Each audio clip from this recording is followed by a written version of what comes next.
hearing from Ralph Smith, who is the Senior Vice President of the NHSA Foundation. The NHSA Foundation has a mission that's very close to Head Start. It is dedicated to helping build better futures for disadvantaged children in the United States. It was established in 1948 by Jim Casey, one of the founders of UPS, and his siblings, who named the foundation in honor of their mother. The interesting thing, when I talk to Head Start alumni when I first meet them, they talk to me about the Head Start program and their memory, and they always, their mother is part of that conversation, that partnership that occurs. So it's interesting that even, the Casey's, the mother, it was named in the mother's honor. The primary mission of the foundation is to foster public policies, human service reforms, and community supports that more effectively meet the needs of today's vulnerable children and families. In pursuit of this goal, the foundation makes grants that help states, cities, and neighborhoods fashion more innovative, cost-effective responses to these needs. And I find the foundation to be ahead of the game on the one big key to today's effectiveness, which is data. They have funded for a long time the development of a range of important data, including the kids count, which you probably are well aware of, and probably work with the Kids Count Data Center.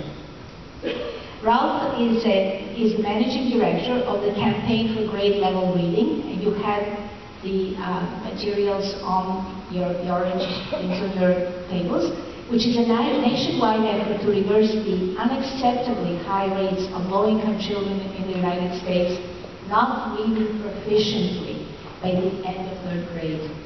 The importance of families and their influence on a child's success in school and in life are areas of special concern to Ralph Smith. This interest is the foundation of an important contribution and legacy that Ralph has built, which is helping to advance within the philanthropic and nonprofit sectors a new generation of work to improve long-term outcomes of disadvantaged children by strengthening their families' connections to economic opportunity, quality services, and support they can trust. Ralph Smith was a member of the law faculty at the University of Pennsylvania for 2 decades, teaching corporate and securities law and education law and policy. During those 2 decades, he also served as special counsel, chief of staff, chief operating officer, and transition director for the Philadelphia School District, and as senior advisor to Philadelphia's mayor. So he has been in the arena and also in the academic world and in the philanthropic. So that's a broad perspective. He led the school district teams that designed and implemented the district's landmark voluntary desegregation plan, negotiated some of the nation's first education reform-driven teacher contracts, and developed Children Achieving, a district-wide blueprint supported by the Annenberg Challenge. We're thrilled to have Ralph Smith with us today. Hear his sage advice about how we, as leaders in Head Start, can move forward through an ambiguous array of issues facing us in 2013. Please give a warm Head Start welcome to us.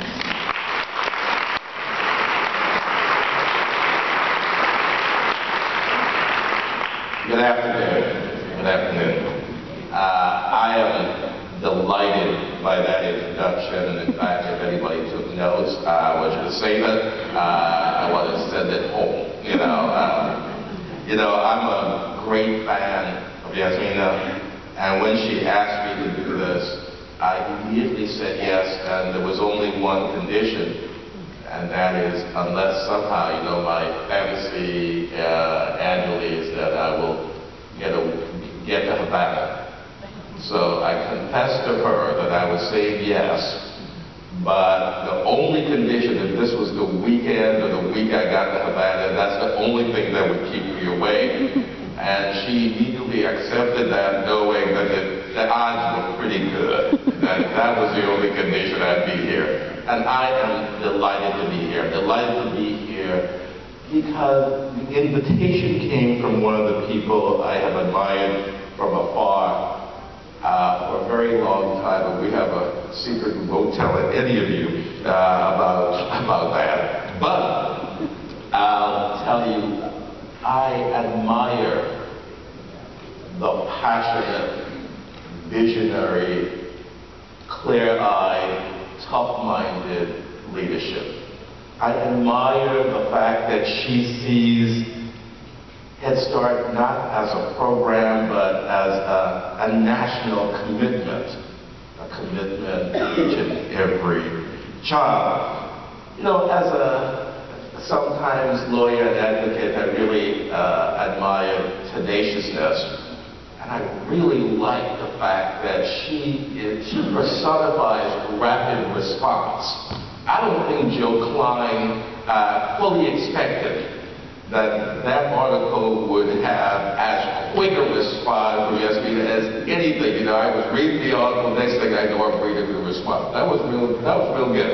And you know, in these times, having the ability not only to be advocates, but having the ability to respond to the public musings of folks who ought to know better is an important dimension of leadership. And I want to talk with you a little bit today about the campaign for grade level reading, but ask you to draw from that campaign some issues that may be relevant, some challenges that may seem familiar, and some path forward that might be useful. You know, I come as a fan, a friend, and sometimes a friendly critic of the work you do. I come as a fan because when I went to the school district of Philadelphia in 1983, I went in as special counsel with the express purpose of avoiding a mandatory desegregation order and essentially committing the school district to actually educating the kids in the neighborhoods where they lived rather than busing them all over the city. We thought that maybe what parents really needed was education and not transportation.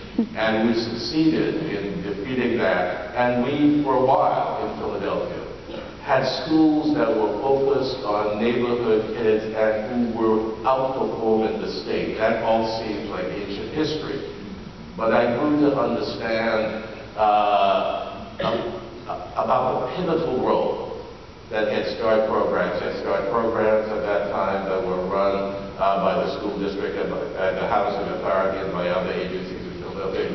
I grew to understand the pivotal role that Head Start played, and I grew to appreciate why it was important to insist on quality. You know, this program, Head Start, this national commitment, is now approaching a half century. You know, this is 48 years. And we're managing this campaign for grade level reading, which is 3 years old. So it's, you know, some temerity to suggest that something that's 3 years old might have some relevance to what's 48 years. So let me try and tell you a little bit about the campaign and see whether we can find common ground.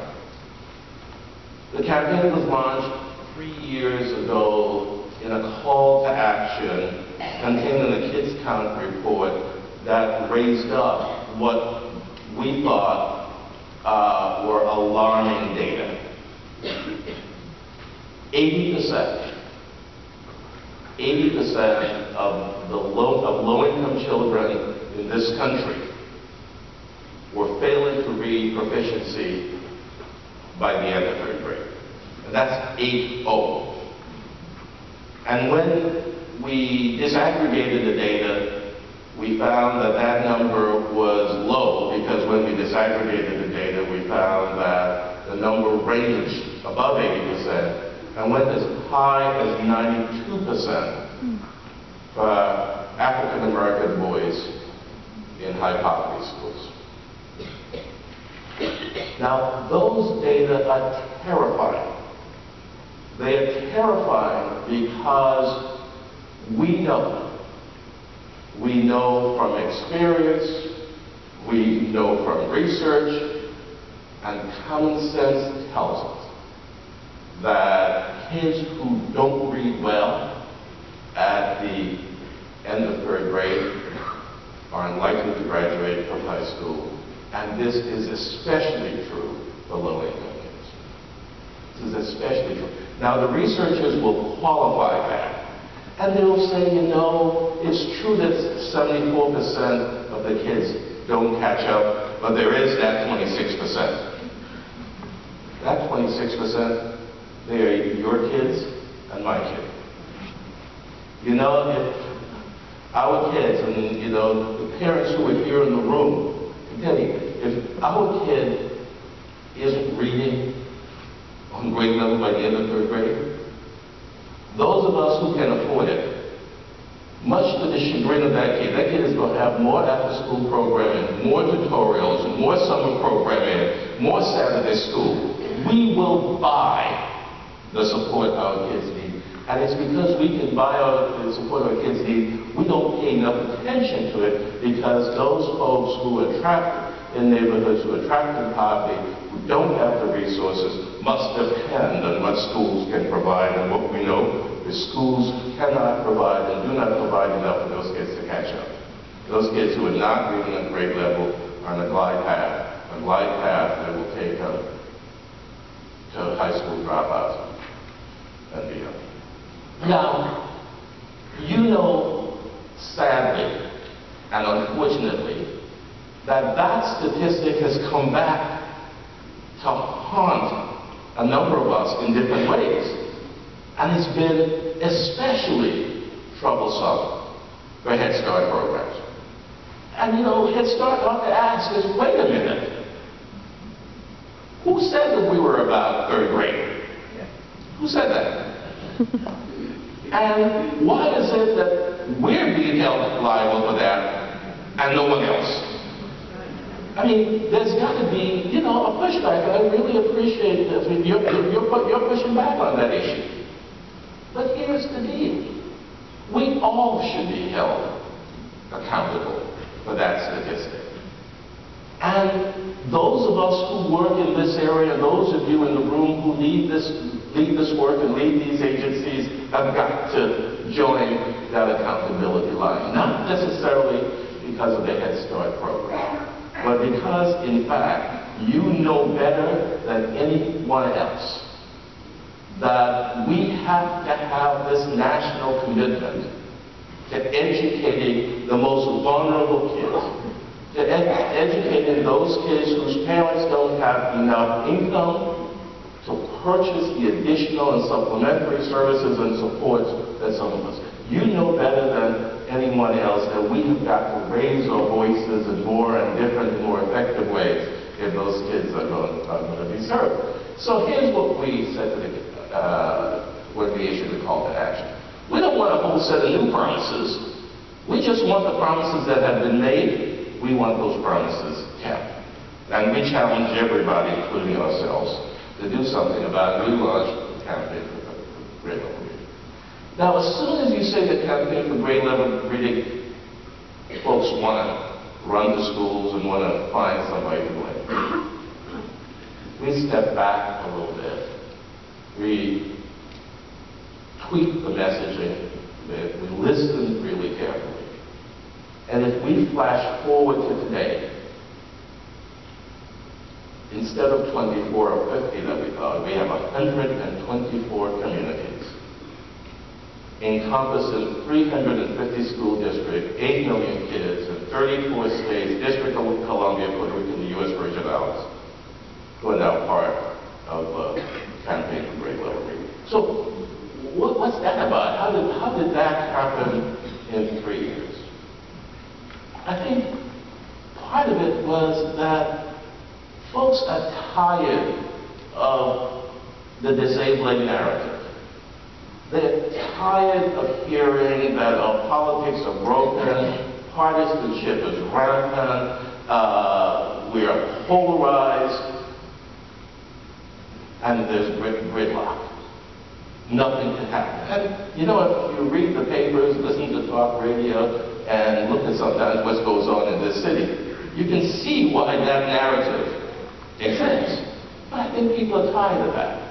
And what we tried to do with the campaign for grade level reading was create an enabling narrative that says, you know, there are challenges that we can identify, there are strategies that work, there are solutions that can be found, and there are things that we can do, and we try to make it actionable.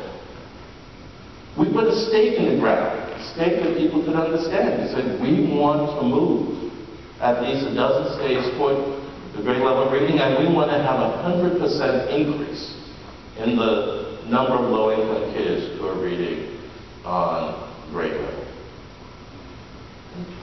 People responded to that. They responded to that because they became increasingly aware of the consequences. And when we think about the consequences, I am reminded that this is, for me, a second profession. I think Jasmina revealed, and I don't often admit that, you know, I'm a recovering securities lawyer, you know. I mean, I work with corporations. And then I, you know, began teaching law and policy and education law and migrated to this side of the fence. And as I looked at the policy work and I looked at programs, there was a question that I asked. This is the question that came to me. How could we know as much as we know? Spend as much as we do. Care as much as we say we do, and still accomplish so little for so many children as permanently compromise their ability to grow up, to be successful adults, successful parents, and sometimes even successful citizens. How is it possible? You know, the answer that I came to was not encouraging. The answer was, we don't know as much as we think we do, and we often lack the personal courage and political will to act on what we know. We don't spend as much as we need to, but until we do better with what we have, we're not going to make the case for what we need. And we don't care as much as we say we do, because some kids matter more than others, and some kids matter not at all. That is the society in which we live, and that is the task that we must accept, because we have to change that, and we've got to change that in big ways and in small ways. So as we took up the campaign for grade level reading, we also tried to do something. People were ready to stop blaming. You know, these studies come out, people are sick and tired of blaming and finger-pointing. They want to move forward. So what we said, and we say, is that schools have to be accountable for doing better with the children they have, and not the children they prefer to have. And this is a point at which the educators in the room, dependent upon temperament, get into a kung fu stance or fetal position, because they're quite sure they know what's coming next. Not for me. Not for me. Because I think we spend too much time beating up on schools, we spend too much time beating up on teachers. We're going to need a generation of teachers that are not only better looking, but are smarter and stronger and more effective than us. And we're doing a horrible job of recruiting because we are damaging the profession by blaming teachers for the things that the rest of us should fix. So, you know, I make no bones. I mean, I'm persistent, insistent, and even truculent about accountability. But then we quickly turn to the second proposition, and that's the rest of us. The rest of us, not necessarily just in your Head Start, wearing your Head Start hat. The rest of us have to get off the sidelines, onto the field, and into the game. Schools can't do it alone. Schools cannot do what they need to do alone. And what we tried to do with the campaign was to identify what the rest of us could do. And of course, this comes into your wheelhouse. We said that 3 groups of kids for which even the best school won't work, because if you posit a highly effective teacher for every child in every classroom every day, which is sort of the nirvana, there's some kids for whom that won't be enough. And here are the 3 groups of kids, and you know from your experience that these are not separate groups, these are overlapping. 1, they're the kids who get to kindergarten and 1st grade so far behind that there's not much the school's going to do that's going to get them to catch up by the end of 3rd grade. Those kids are already too far behind, and those kids were behind when they were 3 years old. And nobody knows that better than the people in this room. That some of those kids were so far behind when they were 3 that Head Start dollars, which should be developmental, spent on remediation. Now, do they capture that in those studies? How much money is diverted and how much time, attention, and effort is diverted to remediation as opposed to development? So they're those kids. And we've got to figure that out. And you, better than anybody else, have a stake in figuring that out, because those are the 3-year-olds, and early Head Start is a start.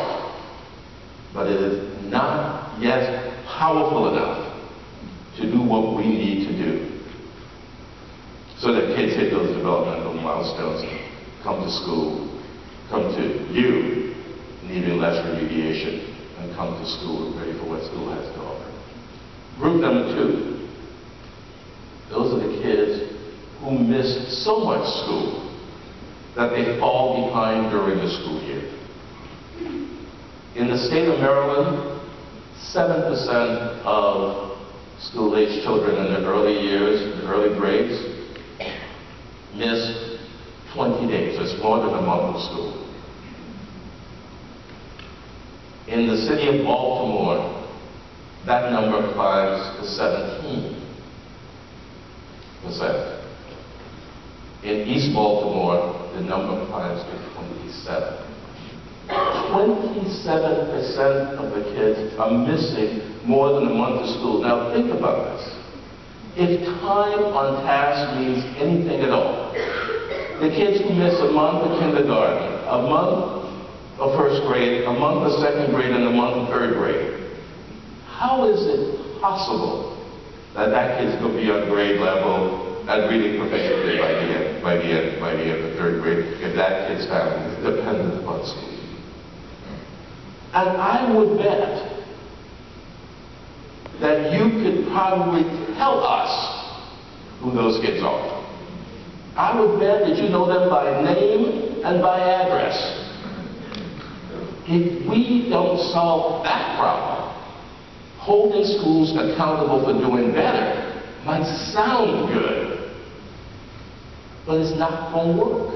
If the kids aren't there, this is one of these common sense propositions that we can say to our grandmothers, and our grandmothers would understand. If the kid's not there, it may not matter what you're teaching.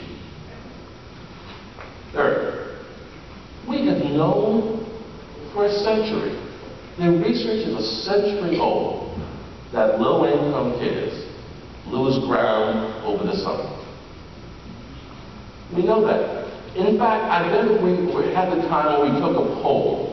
There are people in this audience, if I ask you now, where are we? We're toward the end of January. And if I ask you what your kids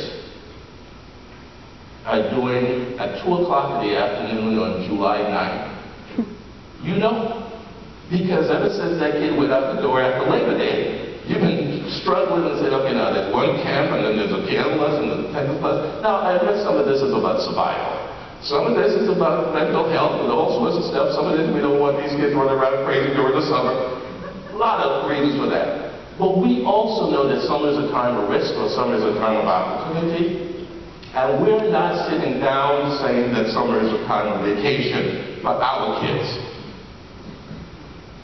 I will bet that on the last day of school in June, in this city and in cities across the country and places where you all live, there will be parents that will be unable to tell you what their kids are doing on Monday. And what we all know is that this opportunity and risk depends a great deal upon the engagement of children over the summer.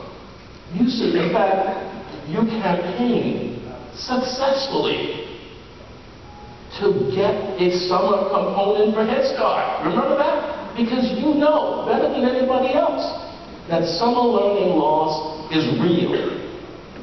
Now, imagine the kid that loses 2 months between kindergarten and first grade, and 2 months between first and second grade, and another 2 months between second and third. What's the likelihood that that kid's going to be on grade level by the time they get to third grade? Now, see, I like a lot of these studies. I like science as much as the next person. But the last time I read, I don't think anybody spent a lot of time talking about kids who are absent. I don't think they spent a lot of time talking about summer learning loss. And I don't think they spent a lot of time talking about those kids who, in the 0 to 3 years, really, you got them so far behind that you had to do remediation and they didn't catch it. See, this is what the campaign for grade level reading is about. And when I think about the campaign, I think of Head Start. Because in many ways, the challenge facing Head Start and the critique is the same as the teachers in the early grades. And folks are not accounting for the reality and the lived experience of the students with whom we're dealing. And the rest of us need to say that, and we need to say that loudly, and we need to say that consistently, and not essentially pretend as if bad science is good science. Science that does not account for the reality of the lives of the population that's being measured is bad science. And we should say that. And we should say that without feeling as if we've got to apologize because it sounds as if we're soft on the quality issue. We should insist on quality, and we should insist on reality. Those two are not to be seen as inconsistent with each other. So, now, this campaign for grade level readings, folks didn't just have to sign up. There are 30 of you who may be in this room, because there are 30 Head Start programs that were deeply engaged in developing the community solutions action plans around the country. And those of you who were involved, you can testify that that process was not easy. Getting a whole lot of people around the table for nobody to come up with a plan to deal with readiness, attendance, and summer learning didn't always seem like fun. And we put the All-American City Awards out here to put a little bragging rights at the end of that work. But folks who looked at that closely said, that's not really why we're doing this. We're doing this because it makes sense for our community, and 124 communities did that. Work real hard to get those plans in. 1,600 organizations across the country came together to do that. We need more Head Start. We need more of the talent. We need more of the energy. We need more of the voices in that process. Because I think it is in that process that you're going to find the elected officials and the civic leaders and the average citizens and the additional parents who need to come to know and to understand the issues with which you deal, the heroic work that you lead, the challenges that confront you, and the successes that ought to be employed. You need to be part of that work in building a larger constituency. You know, when we set out to do this work,